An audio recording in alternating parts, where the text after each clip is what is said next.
Hello and welcome to episode 1 of Neverwinter Nights Adventure Series number 11, Revenant. We're about to hit play with Moisen Stonehammer. Let's check it out. Can't open movie revenant.vid.wbm. Movie must be in WebM format and have this. Okay. I don't even know where to download that video. It didn't come with the module on the vault, so I'm not sure about that, but here we are. Let's pause it for a moment. Journal has been updated. Revenant, Dungeon Master's notes.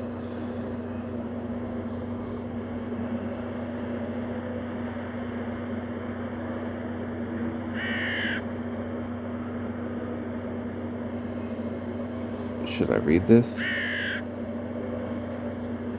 Okay. Revenant is set in the world of Allure, a campaign setting drawing together elements from several existing campaign worlds as well as inspiration from Sumerian and Norse mythology. As such, parts of it may not seem instantly familiar while others may not. Or parts may seem instantly familiar while others may not. For the most part, the setting is only here for flavor. Few of the quests are relying on knowing the world well, but stopping to read books and tomes can fill in the gaps regarding various NPCs' significance. The important thing to know is this: alchemy differs from arcane and divine magic in that anyone can use it. It is thus related to, but different from, science, which is not supernatural, in that alchemy uses physical, non-magical methods to bring about supernatural effects. The module opens in ASD after Salon Delric 3705, 10 years after the Arch-Wizardess Guri Quellar violated the laws of magic and nearly destroyed the world in her quest for immortality. The resulting war destroyed large portions of the world, shattered the hold of organized religion and divine magic over the political structure of the land, and caused the Empire to outlaw any magic not taught and controlled directly by them. All wizards are now trained by imperially sanctioned schools. Non-imperially trained users of arcane magic or anyone found manipulating cosmic forces without imperial sanction are hunted down and killed by the Black Magi, an elite sect of the Imperial School of the Arcane. Further information about the world can be gleaned from reading the extensive materials placed throughout the module. If you're interested in such things, most can be found in the early parts of the module, especially the library and the temple. Revenant. I have woken to the chill of the grave, returned to life by the sheer force of my own will. I must hunt down my murderer and exact revenge so that I may save my soul from eternal torment of the unjustly killed. I must begin a quest to slay my murderer, even though I know that doing so will return me to the underworld. While the state I find myself in is terrible, I wonder if I may find unlife preferable to no life at all. They say that alchemy cannot change a substance into something that it is essentially not. Wood cannot become iron, water cannot become blood, and a man cannot become an orc. As a revenant, can I change myself into something new, or will my past life dictate what I are now? Only time will tell. I remember little of my past life, only that I was an alchemist, and that my research was very dangerous and my results sought by many.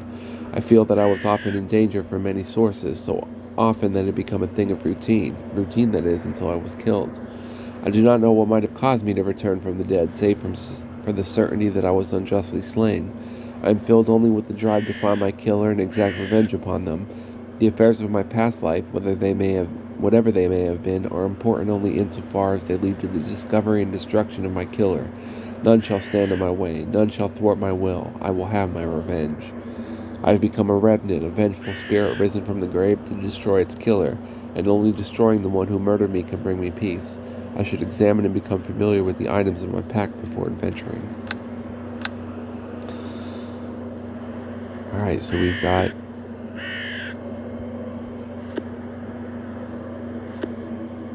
okay, I need to change something.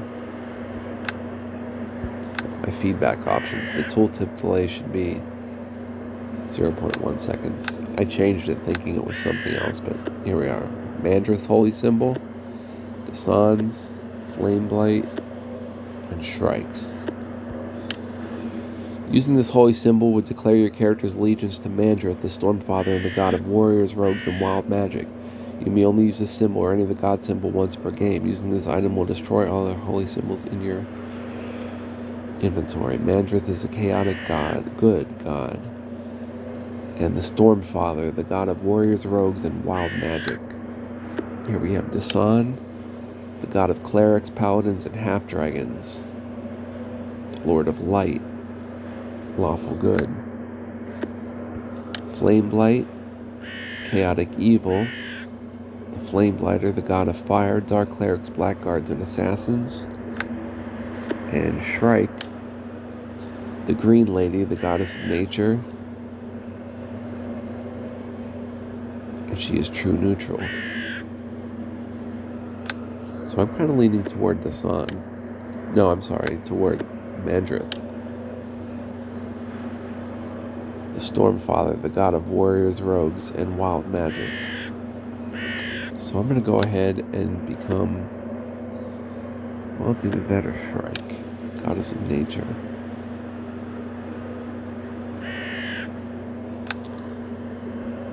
Or Dasan. No, I'm going to go ahead with Mandrith. Swear my allegiance to Mandrith, the Stormfather, the god of warriors, rogues, and wild magic.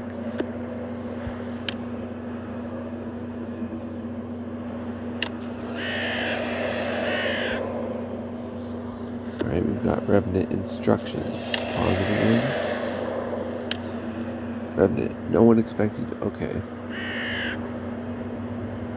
There are a few conventions. Okay, combat generally provides no experience points. Instead,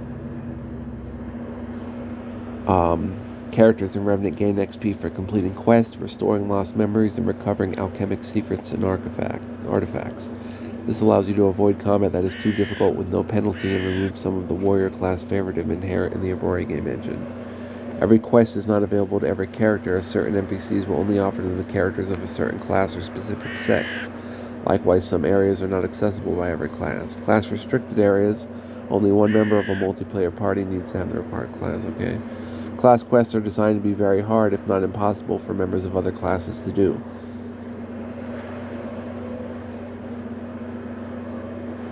Also, multi-class characters may have a much harder time completing class quests than single-class characters.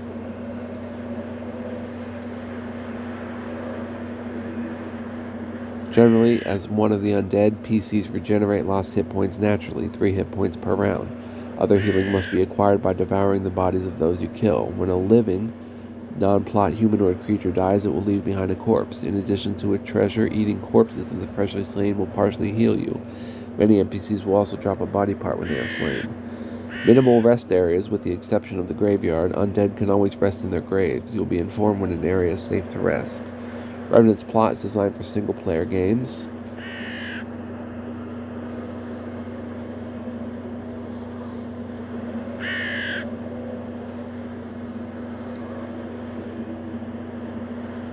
Respawning has no penalty. When you die, you return to your grave. However, each player may only respawn 7 times, after which death becomes permanent. For more details, see The 7 Deaths of Torquil, a book that may be found in the module. Permanent death is enabled for any area in which the Revenant's soul would be destroyed and trapped or unable to reach the underworld. This includes any extra-planar area. Skill use often gives you additional XP. Search, spot, open lock, disable device, listen, and rarely spellcraft all provide 25 XP on successful use, in addition to whatever benefit the skill naturally provides.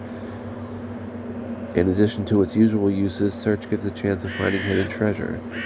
High mental stats will sometimes open new conversation options, charisma, intelligence, and wisdom. Alignment determines the way that many NPCs react to you. In general, the closer to good you are, the more favorably NPCs will react to you as one of the Walking Dead. The closer to evil you are, the greater their loathing of you will become. Alignment is also used to measure your character's progress throughout the game and ultimately to determine your fate at the end of the module.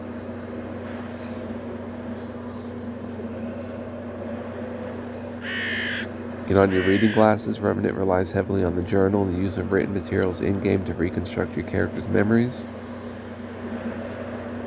Reading normal books will give you a small amount of XP.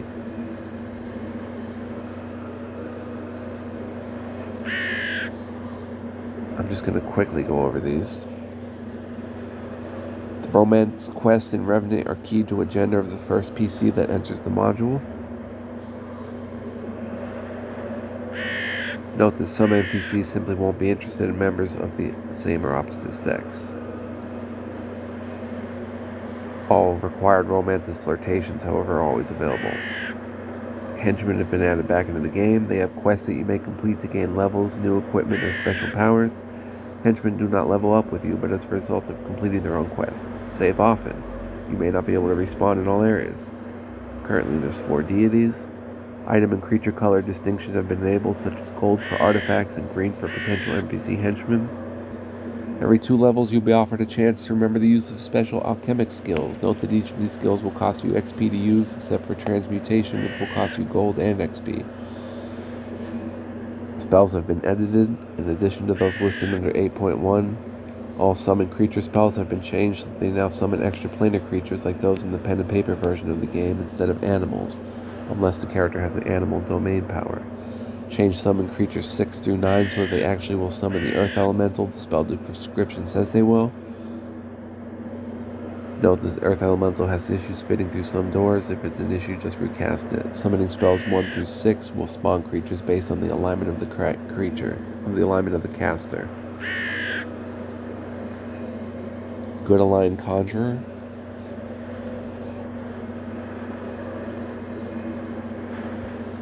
Interesting. Known bugs, we won't read those. We won't read the summary. Alright. Cool. We've got a rune carved finger bone.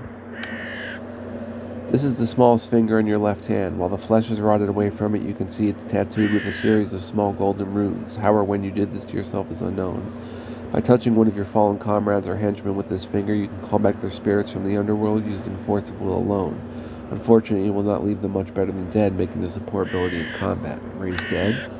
Unlimited uses. Bone of recall. This bone is another one of your fingers, the ring finger on your right hand. By concentrating on it, you can return quickly to your grave. After returning to your grave, just touch your headstone and return to the last place you activated this item. So we can always recall to our grave, rest, and go back. Alchemic skill pouch. This pouch contains a strange assortment of tools, inks, and parchment. Much of it is rotted, and still more you have forgotten how to use, but perhaps in time you will regard their purpose. Using this pouch will allow you to use any alchemic skills you've gained from leveling up. Note that every 2 levels you have a chance to choose 1 new skill.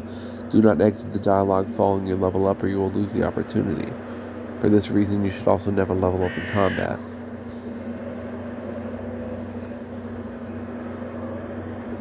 Okay, let's go over the skills. The skills you possess are Imbue Right, Distill Elixir, and Transmutation. Each skill is arranged into difficulty classes by number, with Class 1 being the lowest and Class 3 the highest.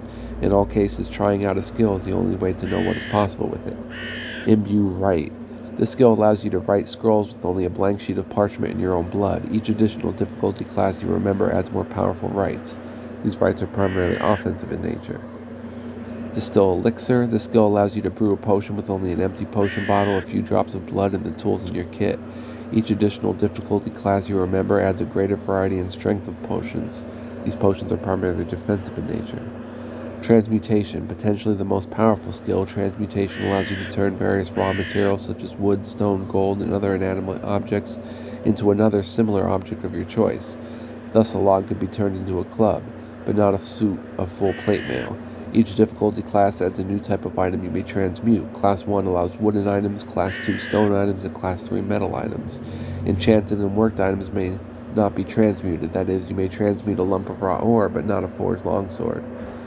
Items created by the use of alchemy will be red. Items, though made through transmutation, are inherently unstable. Thus, many of them may be transmuted back into their base components by using their unique power ability. In addition, alchemic items give some bonuses to their user based on the kind of item they were transmuted from. In general, armor gives 5% immunities, and weapons give a plus to damage based on the difficulty of the transmutation. So wood gives armor plus 5%, immune to negative, plus 5% immune to slashing, weapons plus 1 positive energy damage. Stone, armor plus 5%, immune to fire, plus 5% immune to piercing, weapons plus 2 cold damage. And iron, armor plus 5%, immune to electricity, plus 5% immune to bludgeoning, weapons plus 3 acid damage. Alright, and we've got the burial wrap on. These are the remains of the clothes you were buried in, which offers us no protection.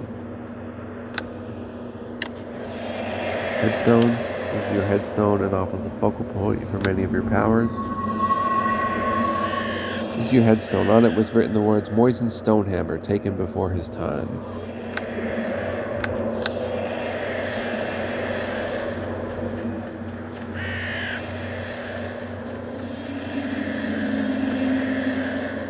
ghost light. This spirit is restless but lacks the proper focus and will to speak. Unlike you, it is only an aura of lost energy, barely still a soul seeking release from its bondage.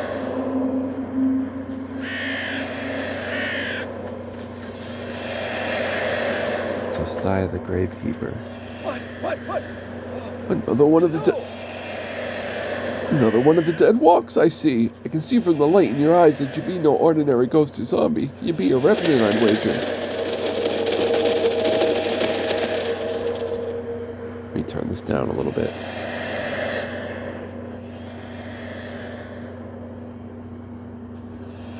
You're not afraid of me? Wait, what was his voice? You're not afraid of me? Afraid? No. I've worked too long with the dead to fear you, and I'm getting close to the grave myself. It'll be a comfort when my time comes, but I'm not ready for it yet. Besides, I'm mad as a bat. At least that's what everyone tells me. Now what can I do for you, restless one?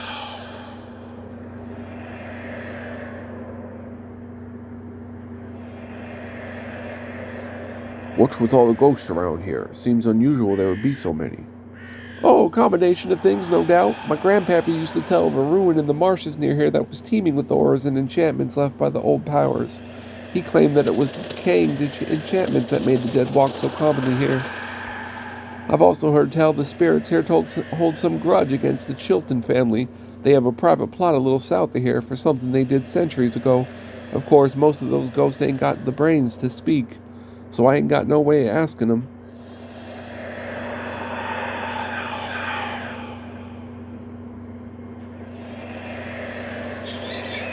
You mentioned working with the dead making you used to people or creatures like me. Are there other undead around? Oh, sometimes. There's one who appears over in the southeast part of the graveyard. Folks tell she's a banshee, dangerous to the living, but probably not much of an issue for you. Keeps crying out for someone named Moisen, whoever that is. I think that may be me. Yeah, maybe you should have a chat with her then. She's right there. Can you tell me anything about myself? Oh, perhaps, dead one. Whereabouts were you buried?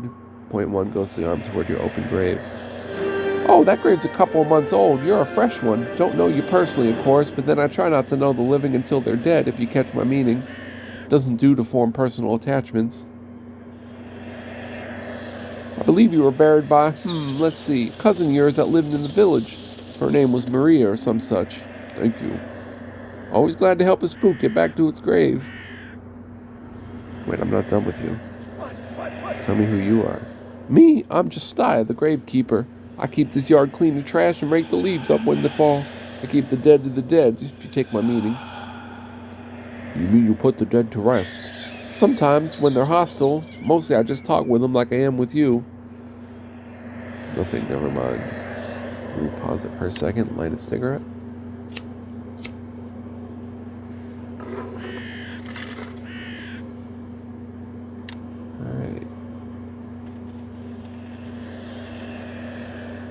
Rune-carved headstone, my eternal love, Sorania. I failed you in life, I will not fail you in death. Sorania. This ghostly figure turns toward you. Her eyes are sunken within her pale cheeks and have a ghastly purple glow. As you approach, she lets out a great sob and reaches out toward you. Wisdom, memory. Sorania, my love, is it you? I barely recalled your face. How long have you been dead? Too long, Moisen. I cannot rest while your curse remains.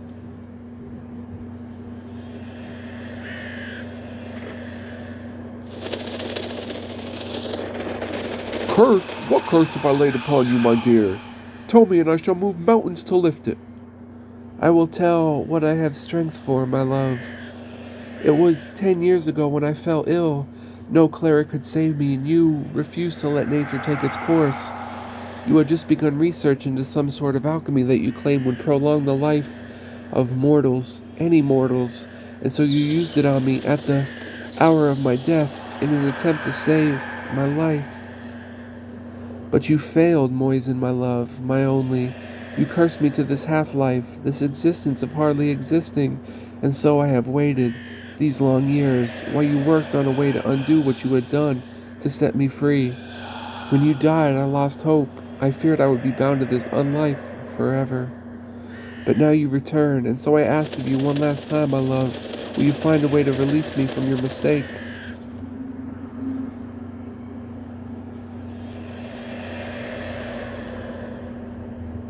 Yes, my love, I will find a way to release you from your torment. I swear an oath. The spirit seems to become more substantial, her voice less weak. I knew I could count on you, my love. I don't know where you will find the answer to my curse, but you should begin at your workshop on the west side of the village. I will return for you, Serenia, I swear it.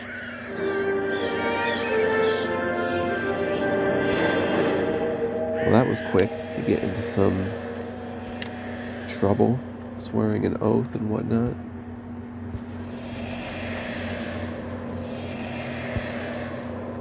Now I won't be able to become... Well, I'm probably not going to become human again anyway. Or dwarven again. But I wouldn't be able to until I solved that oath.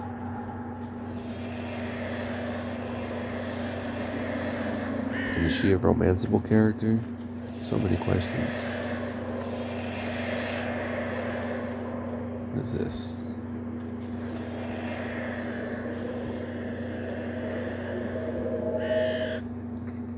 Your crypt. Rite of revivification. Revivification. Fell symbol.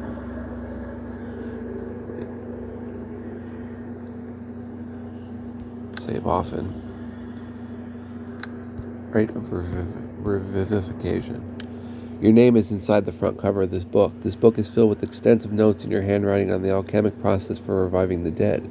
Apparently, a rune written in the caster's blood will allow him to restore life to the inanimate bodies of the dead and force them to do his bidding, be he spellcaster or no.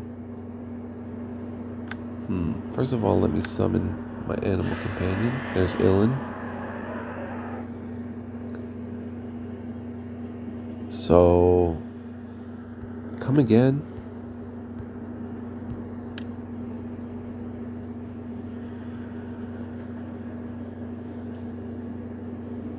So I can get I can revive somebody here. Fell symbol. Someone, possibly you while you were alive, has written a series of runes on the stone here. They appear to have been written in blood. On one side of the symbol, the runes have been traced in the stone, but not filled with blood. Erase the rune. You performed a good deed. XP gain. Your actions have shifted your alignment 15 points toward good. XP gain 500. You have earned the title of Moisen the Benefactor. Right dispelled. XP gain. You've done a good deed. Right, because it would have been evil to raise someone to do my bidding. Come along, Ilan.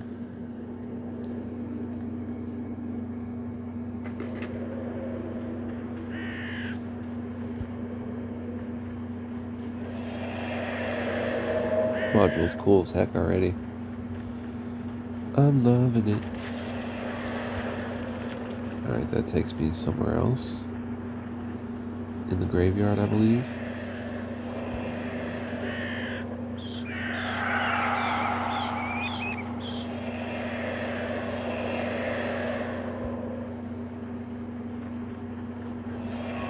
This takes me somewhere else in the graveyard.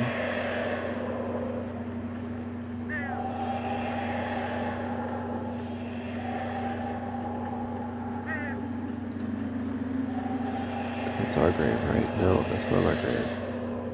Rune carved headstone. My eternal love. Okay, Serenia. So we've got to private plot, to village outskirts. We need to see where this door up here led. Where was it?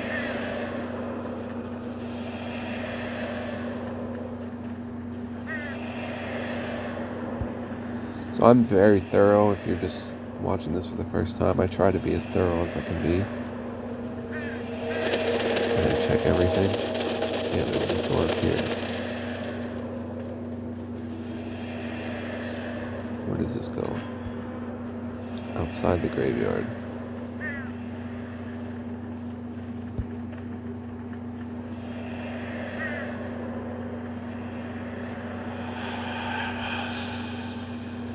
to nowhere.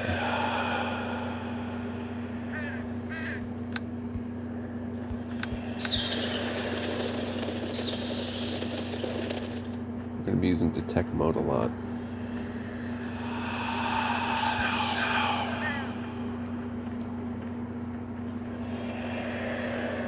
Alright, so let's go to the private plot.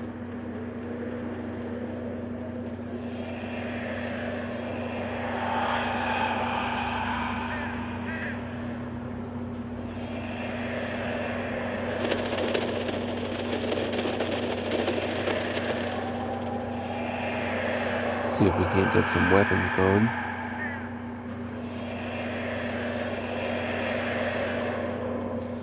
Should we put the ghost lights out of their misery?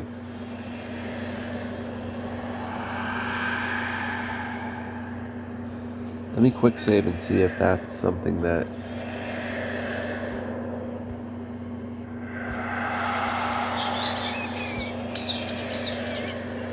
is supposed to be done. You see let's use path to the south.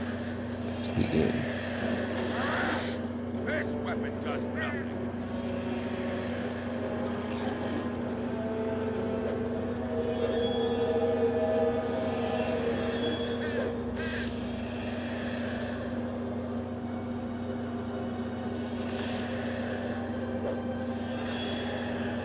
Huh, even my panther can't hit it. It doesn't seem to be doing anything, so maybe when I have a weapon I'll try.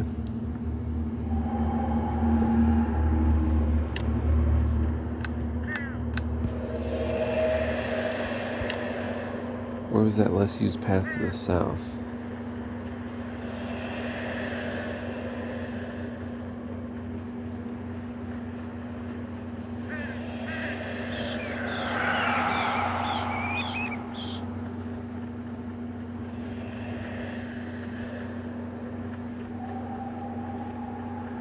Dang.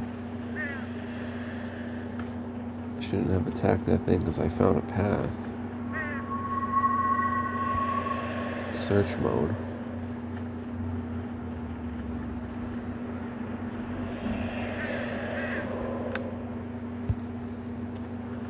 There was a less used path to the south.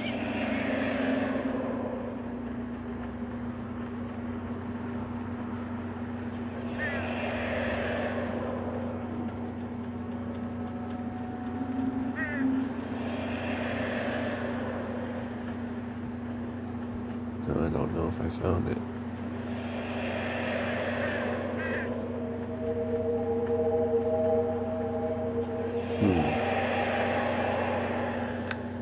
I really want to keep searching and hope I find it. Spot failure.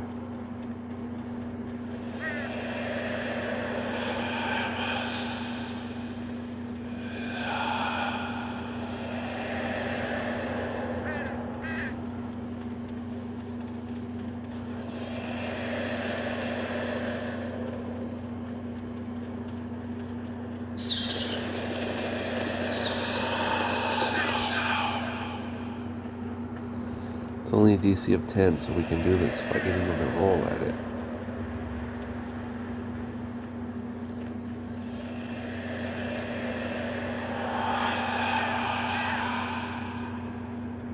What about you, Ellen? Your animal companion is only paying minimal attention to you until you catch a sign signal you wish to speak. Your panther, Ellen, comes over and pushes the body of you, searching for some attention. I'm going to change your tactics.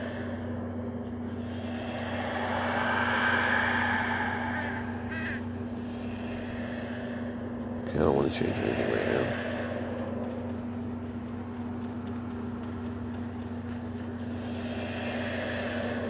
So do you re-roll a spot failure, or is it a permanent failure?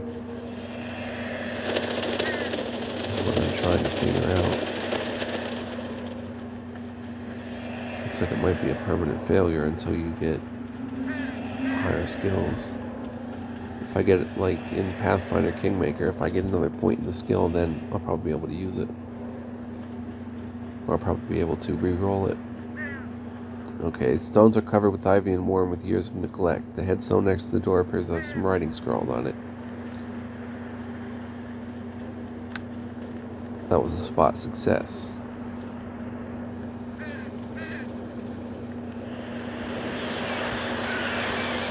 Granite headstone was carefully chiseled. The words on it read, "Property of the Chilton family. To inquire regarding burial rights, contact Mayor Saul Chilton."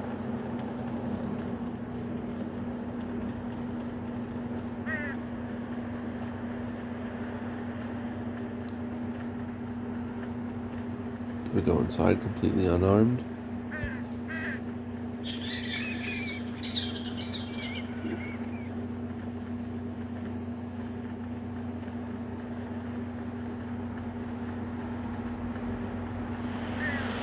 Just being thorough.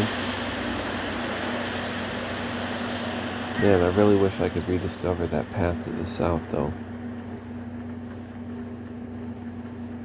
That probably led to some treasure. I'm thinking maybe a chest or something.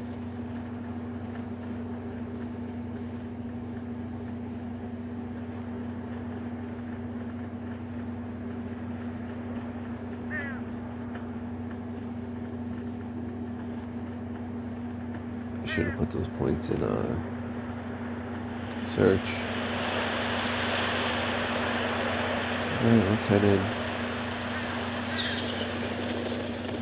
Alien will protect me. My name isn't Moisen Stonehammer. The object is locked. Bash it.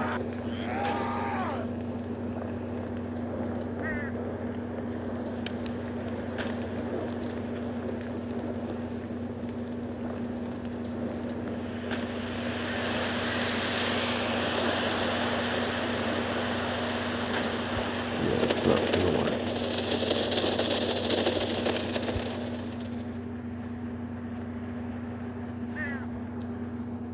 Okay. Can we get the key from Justiah?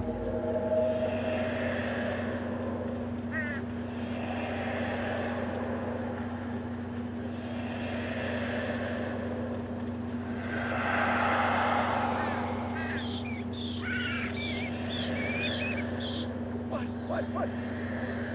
Hello?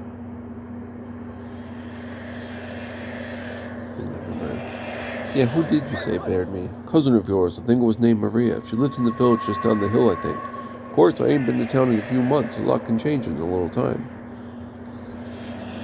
Alright, Maria buried me.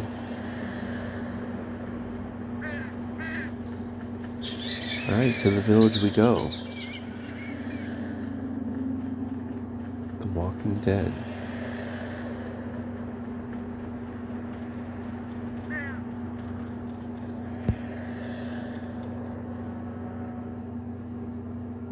Outskirts, anyway.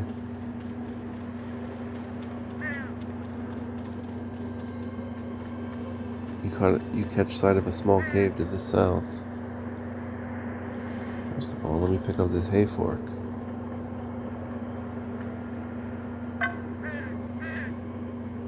Eastwind, can I talk to you?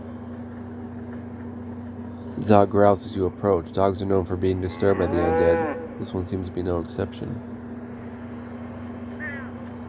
We'll get to the cows. Let me see this hay fork. Oh, it's a martial weapon. This hay fork designed for hurling dried grasses into lofts and animals in a pen. It's also suitable for use as a weapon. Not for us. Oh, this module is cool, man. Cow. The bovine stares at you blankly, then lets out a low moo.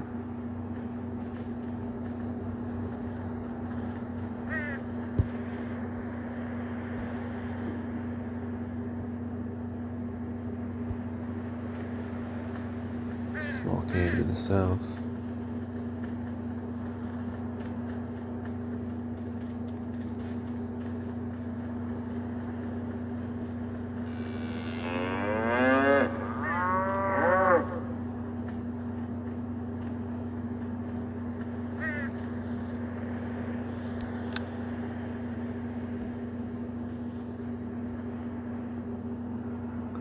ship. Found a secret area, 100 XP.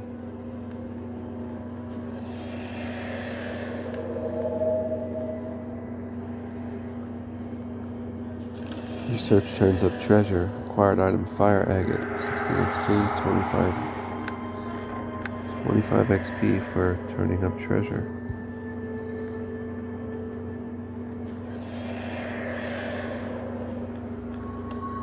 Object is locked. Get it, Ellen.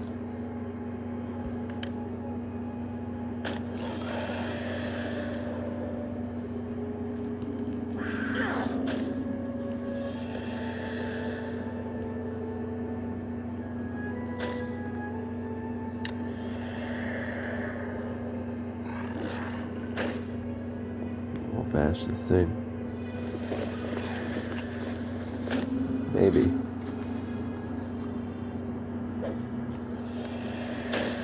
It might take all day.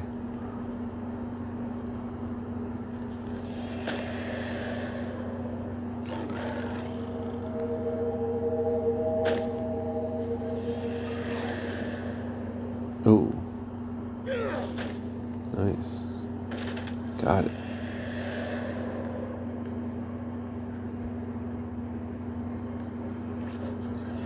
Plank of oak wood, 4 gold, an amethyst, 2 aventurines, and a lesser ion stone, pale blue. Ion stones are well known to possess different powers depending upon their color. When activated, they orbit around the head of their owner. Only one lesser ion stone may be activated at a time. The pale blue ion stone increases your strength by 2 while active. Yes. And the plank of oak wood, used to craft a weapon.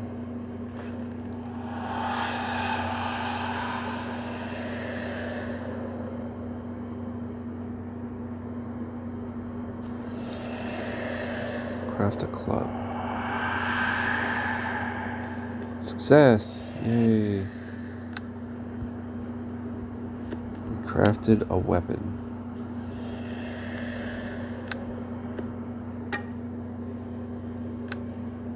Excellent.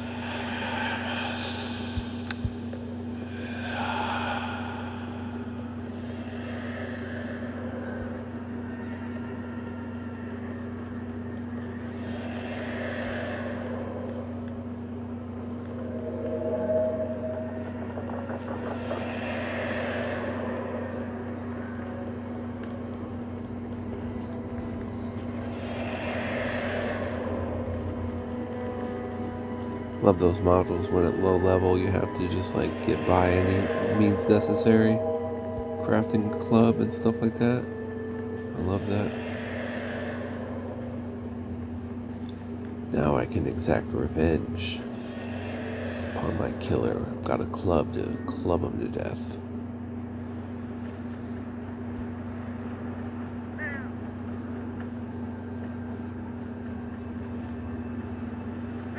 An excellent ion stone. Strength plus 2 is pretty significant.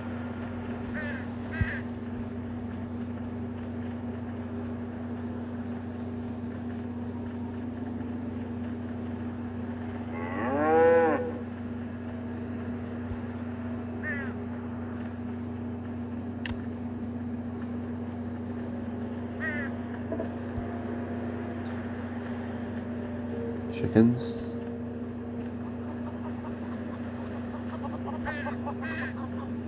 Chicken clucks moronically at you.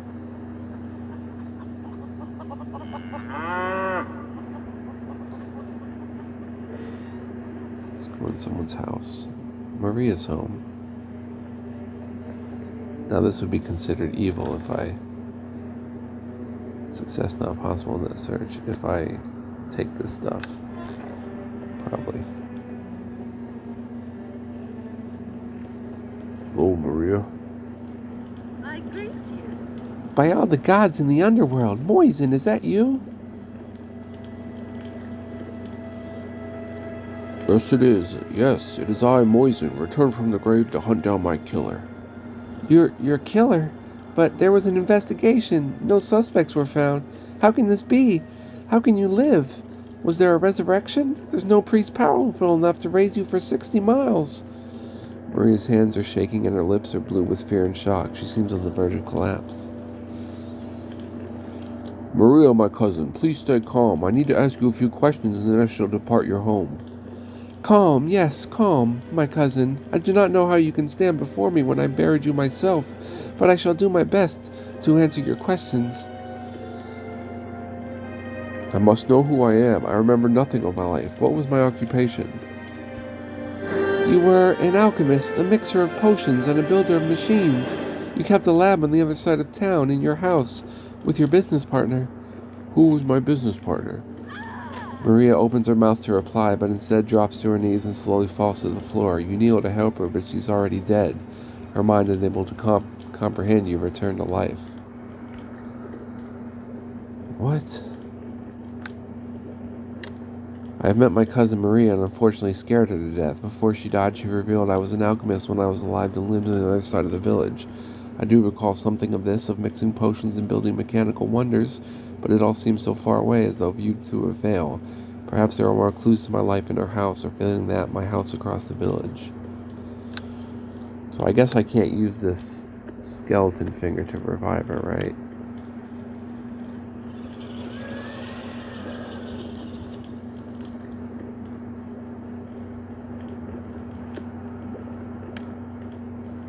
These are the remains of your cousin Maria. While you are certain that eating them would provide you with significant healing benefits, you're also fairly sure it would constitute a truly foul act.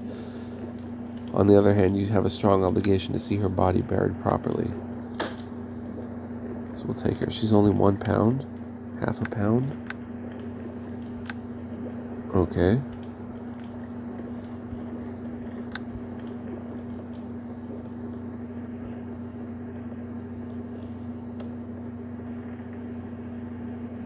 Locked, ill, and you know what to do.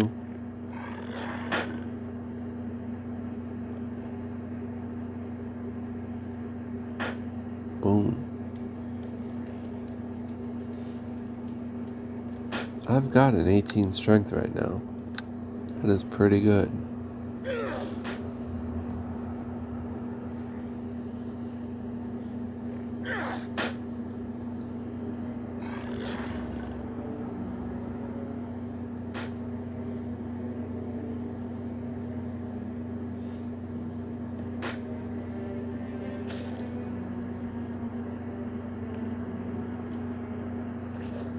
Means more planks of oakwood and Maria's journal. 700 XP gained. Memory Maria's journal. We leveled up. Let's see what Maria's journal. First of all, let's read the journal.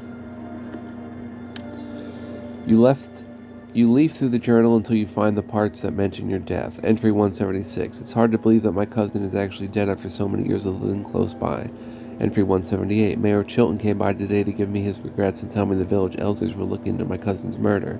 He was acting strange, though, shuffling his feet and refusing to look me in the eye. 179. The mayor didn't attend my cousin's funeral either. 181. I'll bet that bastard Chilton had my cousin killed. He was always jealous of my cousin's success in alchemy. You have found Maria's journal. Several entries have to do with your death and her suspicions that Mayor Chilton had you killed. You remember that the mayor had a grudge against you for driving him out of the alchemy business many years ago. Perhaps there will be more clues to your relationship with the mayor at your house on the west side of the village. Alright, so I guess it wouldn't be evil to take what I can from her home now. So we'll take this empty bottle and this potion.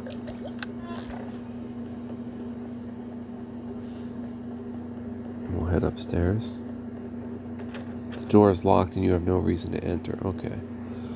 So we'll wrap this up by leveling up our druid. So my idea now is, let's see, search.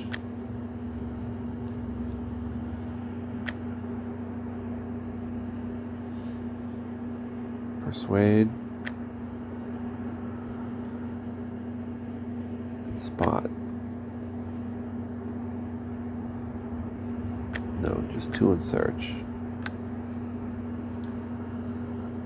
Choose a familiar favorite character. Yep, it's still a panther named Ilan. And we got Woodland Stride. Okay, your memory of your alchemic skills begins to return. What area of alchemic training would you like to focus on remembering? Once you make a choice here, you will learn that skill. If you leave this conversation without learning a skill, you will not have a chance again for several levels.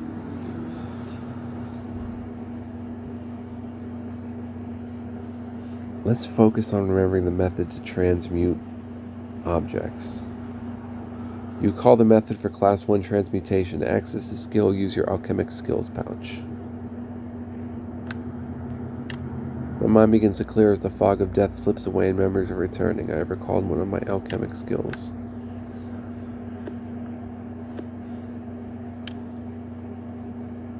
You examine the contents of your alchemic pouch. The items sift through your fingers, storing memories or rites you once used but most barely remembered. Use transmutation skill. Which class of transmutation would you like to consider? Consider a list of Class 1 wooden transmutation rites you have the skill and equipment to create. These are the Class 1 transmutations you may perform, given the equipment you have in your pack and what you have remembered. All wood transmutations require 20 gold and 1 piece of wood. Transmute using an oak plank. Pouch for other tools. Put the pouch away. Okay, anyway, we're going to try to craft armor out of this wood. Oaken shield. Oh, no, not a shield body. Because I don't know what I need after the shield body. But okay. Super cool. One to the village next. Thank you for watching. Much love, peace, joy, and light to you in your life. Hope you're enjoying. And stay tuned for this awesome adventure. It's going to be good.